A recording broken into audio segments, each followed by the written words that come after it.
Kering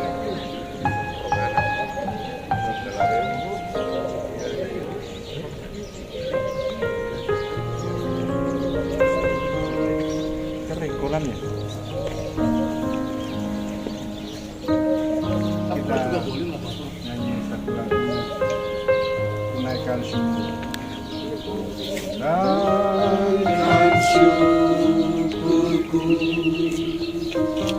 buat hari yang kau beri, tak habis-habisnya kasih dan rahmat-Mu, selalu baru dan tak pernah terlambat pertolongan-Mu, besar setia-Mu di sepanjang hidupku. Sekali lagi kunaikan syukur. Kunaikan syukurku buat hari yang kau beri, tak habis-habisnya kasih dan rahmat-Mu, selalu baru dan tak pernah terlambat pertolongan-Mu, besar setia-Mu di sepanjang hidupku. Bapa dalam surga, kami bersyukur bahwa selalu baru rahmat-Mu setiap pagi, setiap hari dalam hidup kami, Tuhan. Saat ini kami berada di tempat di mana ribuan tahun yang lalu kuasa Allah bekerja, mujizat Allah nyata. Dan kami tetap percaya Yesus Kristus tetap sama, baik dahulu, hari ini, sampai selama-lamanya. Di tempat ini pun kami yakin dan percaya bukan hanya sekedar memori ribuan tahun yang lalu, tapi kami yakin dan percaya saat ini juga kuasa Allah tetap ada bersama dengan kami semua, sehingga pertolongan Tuhan tidak pernah terlambat bagi kami semua. Terima kasih Tuhan. Dalam perenungan singkat sebentar, Tuhan tolong kami, biarlah setiap hati kami terbuka akan kebenaran firman Allah, dan firman Allah menjadi rema di dalam hidup kami, sehingga iman kami boleh tumbuh, iman kami boleh bangkit, hidup kami menghasilkan buah-buah kebenaran bagi kemuliaan nama Tuhan. Dalam nama Yesus Kristus, haleluya, amin. Bapak Ibu Saudara sekalian, Yohanes pasal yang kelima mencatat bagaimana kisah yang terjadi. Jadi dalam Alkitab itu ada perumpamaan, tapi ada juga fakta yang memang benar-benar real terjadi. Nah, di tempat ini, di kolam Bethesda ini bukan sebuah cerita, bukan hanya sebuah perumpamaan, tapi memang benar-benar sebuah kejadian, sebuah fakta yang benar-benar real terjadi. Ayat yang pertama mengatakan, Yohanes 5, sesudah itu ada hari raya orang Yahudi dan Yesus berangkat ke Yerusalem. Di Yerusalem dekat pintu gerbang domba yang tadi kita masuk di sana, ada sebuah kolam yang dalam bahasa Ibrani disebut Bethesda. Ada 5 serambi, kolam Bethesda, atau rumah belas kasihan.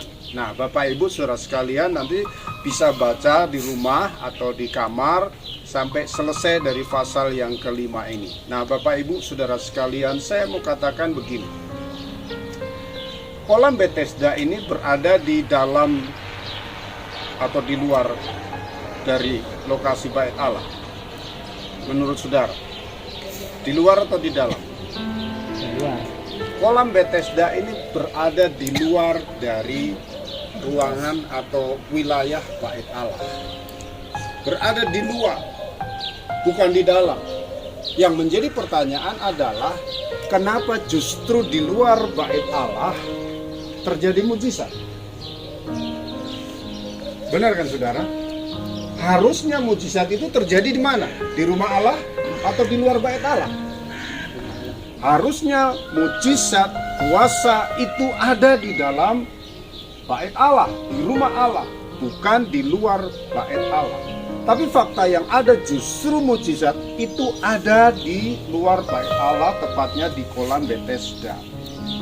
Kalau Bapak Ibu baca di dalam Matius pasal yang ke-24, 25 dan seterusnya, di sana akan menemukan bagaimana ketika Tuhan Yesus membalikkan meja penukar uang, ketika Tuhan Yesus marah di sana. Kenapa? Karena gereja atau bait Allah itu sudah disfungsional, tidak berfungsi semestinya, tidak berfungsi seharusnya rumah Allah. Sudah terjadi transaksional di sana. Nah, makanya Yesus marah, dan sehingga karena bait Allah atau rumah Allah tidak berfungsi semestinya, sehingga kuasa Allah itu justru terjadi di luar rumah Tuhan, tepatnya di kolam Bethesda. Bapak Ibu saudara sekalian, dalam dunia sekarang dan kenyataan sekarang ini pun akan terjadi. Ketika di rumah Allah sudah tidak lagi ada kuasa Tuhan, ketika rumah Allah sudah tidak lagi ada mujizat, ketika di gereja tidak ada terjadi lagi manifestasi kuasa Allah, maka jangan heran kalau di luar bait Allah, di luar gereja, di luar rumah Tuhan justru terjadi kuasa Allah. Tuhan pernah berkata, kalau kalian tidak mau memuji Tuhan, maka aku akan menggunakan apa? Aku akan memakai apa? Batu-batu ini untuk memuji Tuhan. Jadi Bapak Ibu saudara sekalian, mari kita kembali kepada fungsi yang utama. Rumah Allah, bait Allah adalah tempat di mana kuasa Tuhan itu dinyatakan. Katakan amin. Amin. Jadi Bapak Ibu saudara sekalian, di sana tadi Pak Par sudah menyampaikan, ada orang yang buta, ada orang yang timpang, ada orang yang lumpuh. Saya mau tanya, siapa yang akan pertama kali sampai? Seandainya kolam itu digoncang, siapa yang pertama kali menurut saudara sampai masuk ke kolam itu? Orang buta, orang timpang, atau orang lumpuh? Menurut saudara, timpang bisa jadi, orang buta bisa jadi. Yang paling cepat antara dua ini, antara orang timpang dan orang buta. Orang buta paling nyasar, tapi dia bisa lari walaupun nabrak-nabrak. Tapi kalau orang timpang, dia agak lama. Yang lebih parah lagi adalah orang secepat-cepatnya orang lumpuh, orang yang timpang sama orang buta pasti akan nyampe duluan masuk ke kolam. Artinya apa? Orang lumpuh nggak punya kesempatan. Makanya ketika Tuhan Yesus berkata, maukah engkau sembuh? Dia berkata, gak ada yang nolong aku. Semua orang mementingkan diri sendiri. Gak ada orang yang mau menolong aku. Pertanyaan Yesus sebenarnya cukup direspon dengan sebuah kata-kata yang singkat, antara ya dan tidak. Gak perlu panjang-panjang. Yesus cukup bertanya, maukah engkau sembuh? Tinggal jawab ya atau tidak. Dan saya yakin dan percaya kalau 38 tahun orang sakit, jawabannya singkat, pasti dia akan katakan iya. Tapi dia berkata, nggak ada orang yang menolong saya, nggak ada orang yang peduli terhadap saya. Jadi Bapak Ibu saudara sekalian, sekalipun orang yang lumpuh itu benar-benar ungkapannya adalah hopeless, nggak ada harapan sekali untuk mendapat pertolongan, tapi dia punya pengharapan untuk dia bisa sembuh. Sekalipun dia nggak punya pengharapan untuk ditolong orang, ya Alkitab tidak dikatakan berapa lama dia menunggu, tidak dikatakan.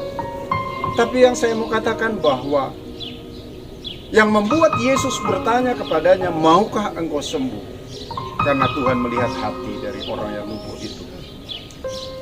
Tuhan melihat hati. Jadi Bapak Ibu Saudara sekalian, sekalipun seolah-olah memang hopeless, seolah-olah nggak ada harapan sama sekali untuk mendapat pertolongan, tapi kerinduan dalam hati itulah yang membuat Tuhan bertanya kepadanya, maukah engkau sembuh? Dan itu yang terpenting. Makanya kerinduan hati. Kemarin Pak Par sudah menyampaikan bahwa kalau ke Yerusalem dikatakan mari kita naik. Artinya apa? Perlu perjuangan. Perlu perjuangan untuk naik ke Yerusalem. Kalau orang nggak punya kerinduan, nggak akan mau untuk naik. Bapak Ibu, mungkin 2-3 hari ke depan kita akan naik Gunung Sinai.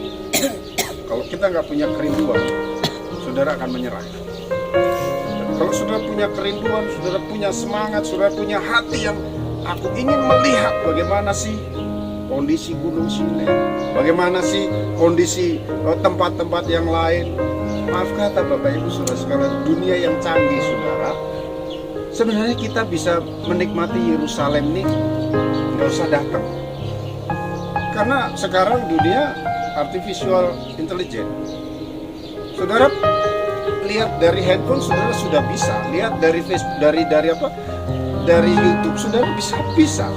Saya bukan seorang yang suka naik gunung, bukan pendaki, tapi saya cukup dengan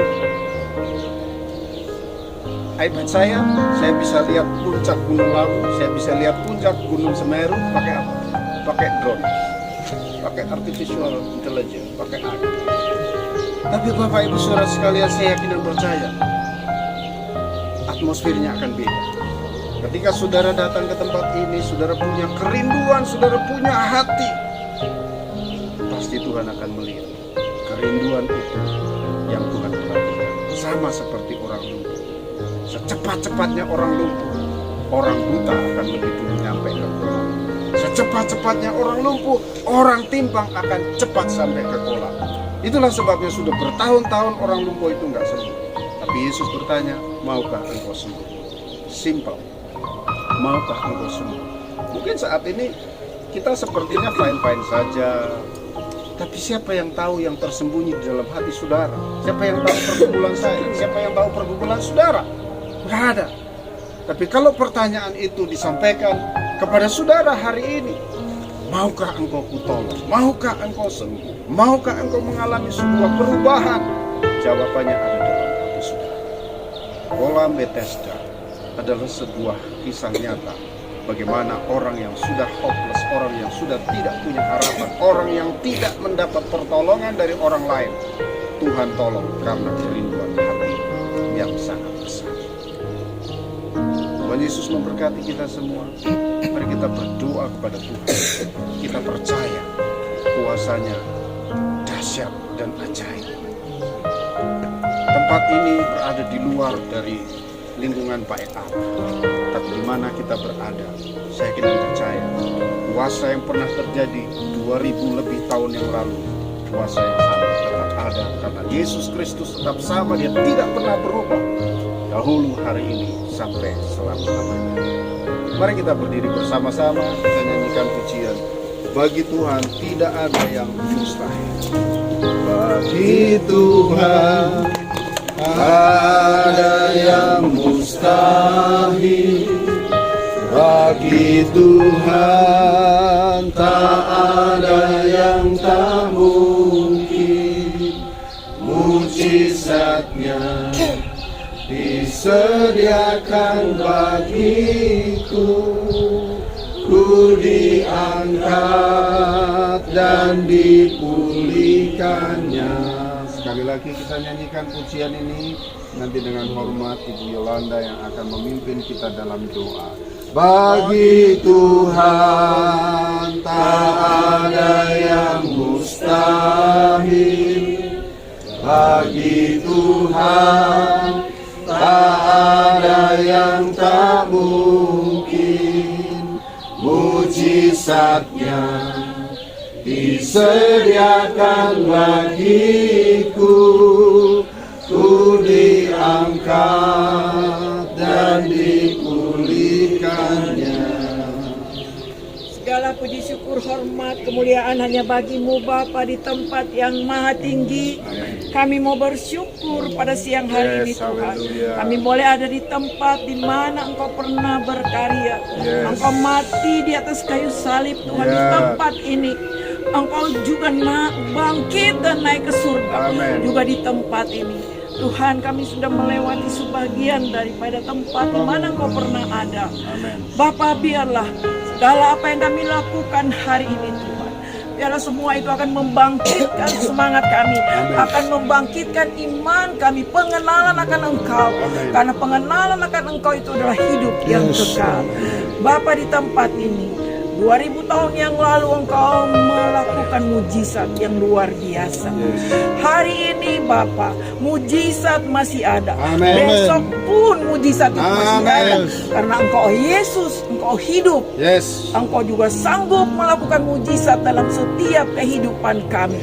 Tidak ada yang mustahil.